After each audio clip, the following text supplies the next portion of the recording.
is it difficult mentally when you deal with an injury and kind of being out? And did you ever kind of have one like, you know, maybe like not necessarily depression, but kind of, hard on yourself mentally? You touched on it a little bit, but how did you, if you did, how did you kind of, fight that and come back from it? Yeah, absolutely. Something that's so I think that anyone who plays professional sports is is or was really passionate about what they do.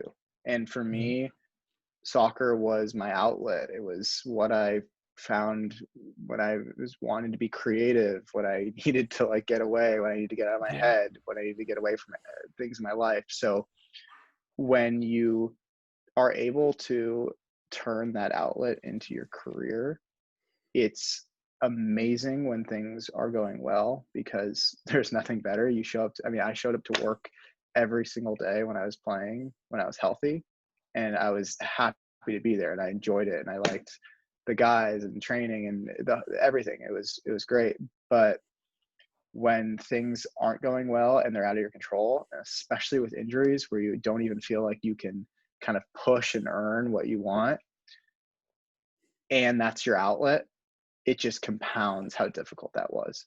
Hmm. And what I found that later in my career, when I knew I had an eye on other things and I started trying to network for jobs, trying to learn about a second career, studying for the GMAT for business school, reading, learning about other things. I started trying to learn the piano when I was in my last year in LA.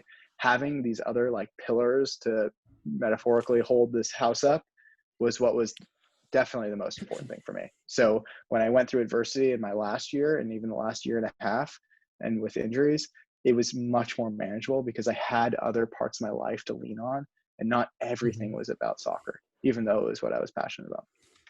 Yeah, that's again like something I had to deal with as well pretty intensely because everything I did, I was a very sports oriented guy as well, and so I wasn't a big school guy as you probably can Hmm. imagine, but everything I did was like snowboarding, soccer, or mountain bike. I was in Sun Valley when I broke my neck, Idaho, as Yeah. you know, and it's just so outdoorsy there, and so going from that to being stuck in a hospital bed for a month and then 2 months of rehab, I had to find other stuff to lean on, and eventually I started playing quad rugby, Hmm. which is now my new sport. But Yeah. um, up until then, it was pretty hard, especially mentally, to you know find something to help me deal with that.